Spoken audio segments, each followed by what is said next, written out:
हरे कृष्णा। मित्रों, मैं आज भागवत प्रभु के पास हूँ और ये बचपन से ही लगभग बहुत छोटी अवस्था से इस मार्ग पे आ गए थे और इनके दर्शन करने का मुझे आज सौभाग्य मिला है। मैंने सोचा इनसे कुछ बात करके और आप लोगों को भी अवगत कराऊं और आपको इनके बारे में जानकारी दूं। इन्होंने बहुत छोटी उम्र में ये संन्यास मार्ग अपना लिया है और ये सिर्फ प्रभु में लीन है और इनको आसपास में लोग भागवत प्रभु के नाम से तो जानते ही जानते हैं, लेकिन इनको एक नाम से और जानते हैं कि हाय हेलो छोड़ो, राधे कृष्णा बोलो। अधिकतर लोग आसपास में आप पूछोगे तो शायद भागवत प्रभु के नाम से कम बताएंगे और हाय हेलो छोड़ो राधे कृष्णा बोलो का आश्रम कहाँ है उस नाम से ज़्यादा इनके बारे में बताते हैं। और इस छोटी सी उम्र में इस मार्ग को अपनाने के लिए इनके अंदर, ऐसा मैं मानता हूँ, कुछ दिव्य शक्तियाँ भी हैं जो ये लोगों को बताते नहीं हैं और उसका लोगों को आभास नहीं देते हैं। लेकिन मेरा पर्सनल रूप से ये मानना है कि इनके पास कुछ दिव्य शक्तियाँ भी हैं। इनको संस्कृत का बहुत अच्छा नॉलेज है इस उम्र में ही। इतनी तो आदमी को पढ़ते पढ़ते पता नहीं कितनी उम्र हो जाती है, जब भी वो संस्कृत का इतना अच्छा ज्ञान नहीं कर पाता है जितना इनको आज इस छोटी सी उम्र में ज्ञान है। पता नहीं वो इनको ज्ञान कैसे आया, क्या हुआ। मैं ये सब सवाल जो मेरे दिमाग में आएंगे मैं इनसे पूछूंगा, आप इनकी वाणी से सुनिए।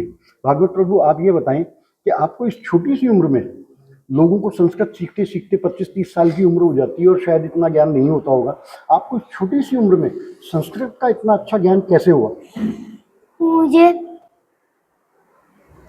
सुनो, मैं बताता हूँ। बताइए। जब मैं अपनी माता के पेट में था तब से मैंने भक्ति करना शुरू कर दिया। अरे था। वाह। और वो भागवतम पढ़ती थी, इसलिए जब मैं निकला तब मैंने भक्ति करना शुरू कर दिया था। ठीक है। इसलिए मैं धीरे धीरे जब बड़ा हो रहा हूँ तो मतलब मैं अपने बचपन से भक्ति करना शुरू कर रहा हूँ, क्योंकि मेरी माँ ने भागवतम पढ़ी थी ना, तभी मैं भक्त बना हूँ। ओहो, तब तो आपको आपकी माता के पेट में जब आप थे तभी आपको, चूंकि आपकी माता भागवत का पाठ किया करती थी और उनको इन चीज़ों की जानकारी थी और वो इन चीज़ों का ज्ञान किया करती थी, तभी माता के पेट से ही इन चीज़ों का आपको ज्ञान हुआ और वही चीज़ का ज्ञान अब आपके जो है दुनिया में आने के बाद वो ज्ञान आपका और बढ़ता गया और आपने उन चीज़ों में अपने आप को और ढाल लिया। यही कहने का मतलब है। हाँ। और बताइए भागवत प्रभु, आप वैसे आपका परिवार कहाँ रहता है, आप कहाँ के हैं, आपके माता पिता कहाँ हैं? कुछ यहीं पे माता पिता भी यहीं आश्रम में है? हाँ, अच्छा, यहीं रहते हैं। यहीं रहते हैं, उनसे मिल सकते हैं हम? मैं भी हूँ। और आप भी? हाँ, वो घर, पिताजी तो मेरे यहाँ पे, लेकिन माता जी वो शुद्ध है। अच्छा, नहीं, वो नहीं कोई बात नहीं। तो आपके पिताजी से मिल सकते हैं हम? हाँ। तो अभी आपके पिताजी से भी मिलेंगे, है ना। तो आप लोग वैसे कहाँ के हैं, क्योंकि आपके बारे में ये जानकारी मैं तो यही तो हूँ, मैं यही का हूँ। और मेरी मम्मा हिमाचल से। मेरी मम्मा हिमाचल से हैं। और पापा कहाँ से हैं? और पापा जयपुर से। पापा जयपुर से हैं?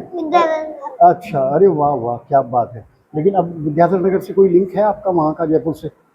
हाँ, वहाँ पे घर में है। अच्छा। चौपाद हाउस है। अच्छा। वहाँ पे हम रहते हैं कई बार। अच्छा, कभी कभी जाते हो आप, क्योंकि बीच में भी आप वहाँ भी गए थे, उनके बाल मुकुंदाचार्य जी से भी आप आश्रम में गए थे, है ना। तो है ना, जानकारी हुई थी उस बारे में, तो मेरे सोचने से तो बड़ा अच्छा लगा मुझे। चलिए, और तो आप ये बताइए कि पब्लिक को, एक आम आदमी को ईश्वर से जुड़ने के लिए, जैसा मुझे माला करो। किस मंत्र? हरे कृष्ण कृष्ण कृष्ण हरे हरे, हरे राम राम राम हरे। वाह वाह। और भगवान की भक्ति करो, सेवा करो, है ना, तो सब भक्त मिल जाएंगे। सब भक्त मिल जाएंगे, लेकिन हमें भक्तों के साथ, भक्तों से मिलना ही है, लेकिन आम आदमी का उद्देश्य भक्तों से मिलना कम होता है, भगवान से मिलना ज़्यादा होता है। तो आप? हाँ, भगवान से मिलो ज्यादा। अगर भगवान के भक्तों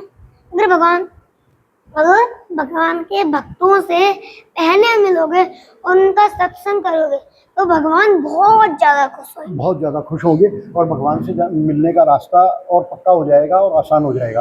ये कहने का मतलब है आपका।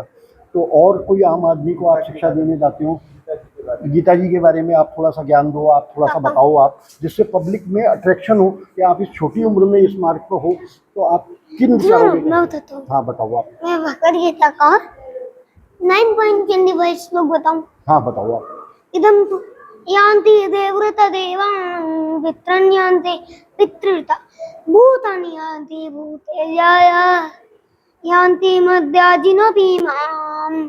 वाह, अति सुंदर। इसका अर्थ होता है कि जो देवताओं की पूजा करते हैं वो देवताओं के पास जाते हैं, वो पितरों की पूजा करते हैं वो पितरों के पास जाते हैं, और जब भूतों की पूजा करते हैं वो भूतों के पास जाते हैं, और जब भगवान श्री कृष्ण की पूजा करते हैं